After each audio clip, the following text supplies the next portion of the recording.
Big and Hood. Flight 1121. Anatomy of a Preventable Tragedy. Chapter 1. Dawn of a Fateful Day. The morning of November 14th, 2022, broke crisp and clear over Chicago O'Hare International Airport.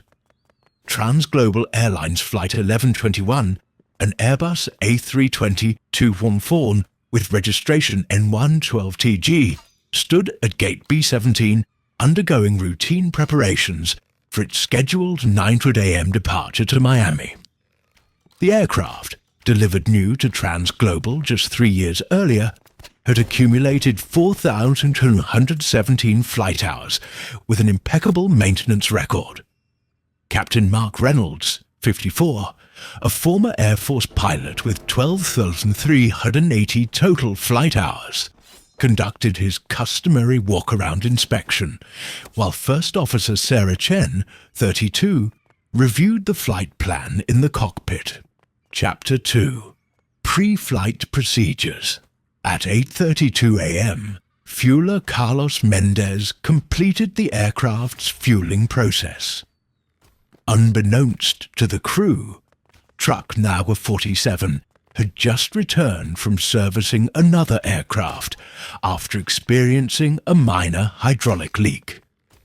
Maintenance logs would later reveal this truck should have been removed from service for inspection. The fueling paperwork showed all standard checks were completed, though subsequent investigation found the fuel quality test had been initialed without actually being performed. Chapter 3. Takeoff and Initial Climb. With 143 passengers and 6 crew members aboard, Flight 1121 lifted off from runway 27L at 9:17:43 a.m. The takeoff appeared normal until passing 700 feet AGL, when Captain Reynolds noted unusual fluctuations in the left engine's N1 readings. At 9:19 STU, as the aircraft climbed through 3,200 feet, the Engine Indication and Crew Alerting System ECAM displayed ENG-1 stall, followed by ENG-1 fail. Chapter 4. Developing Emergency.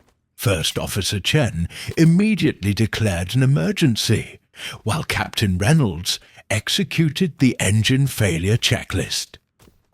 At 9:20:18, as they leveled at 5,000 feet per ATC instructions, the right engine began showing similar parameter fluctuations. Cockpit voice recordings captured Reynolds saying, "We're losing thrust on both, running the dual engine failure checklist." For Chapter 5. Critical Systems Failure. The full horror became apparent at 9:21:55, when both engines experienced complete thrust loss.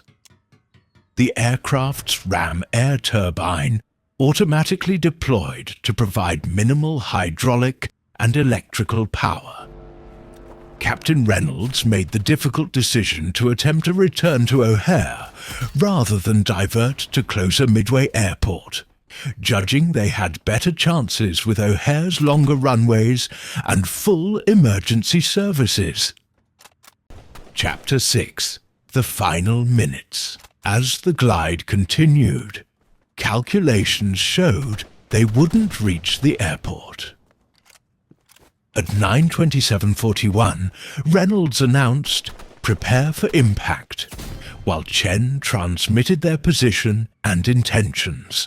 The aircraft struck a light pole at the edge of a suburban park at 9:29:03, shearing off the left wing before cartwheeling into a retention pond. Chapter 7. Rescue Operations. Chicago Fire Department units arrived within 4 minutes to find the forward fuselage partially submerged.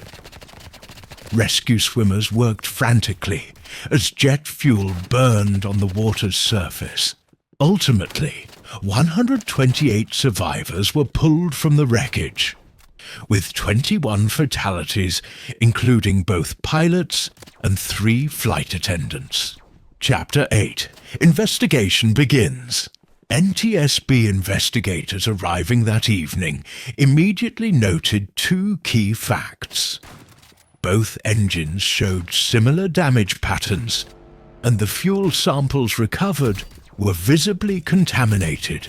Laboratory analysis would later identify the contaminant as a mixture of hydraulic fluid and water totaling nearly 3% by volume in the fuel tanks. Chapter 9. Systemic Failures Exposed.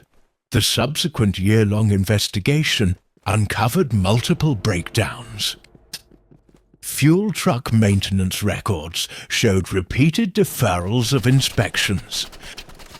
Quality control checks at the fuel farm had been falsified for months. 2 similar but less severe incidents had occurred at other airports, but weren't properly reported. Chapter 10. Industry-wide reforms. The accident prompted sweeping changes including 1.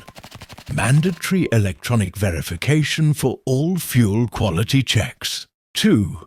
New requirements for fuel truck maintenance tracking. 3. Revised pilot training for dual-engine fuel starvation scenarios. 4. Redesigned fuel system contamination detection. Chapter 11. Human Impact.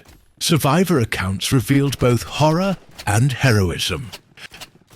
Passenger James Wilson, seated in 12F, described helping unbuckle an elderly woman as water rose to their waists. Flight attendant Maria Juarez, who perished, had been moving through the cabin ensuring passengers were braced properly until impact. Chapter 12. Legacy of Change. Memorials now stand at both the crash site and TransGlobal's headquarters. The FAA's subsequent Operation Clean Fuel initiative has led to over 200 fuel system safety improvements across the industry. While nothing can undo the tragedy, Flight 1121's story serves as both warning and inspiration for aviation safety professionals worldwide.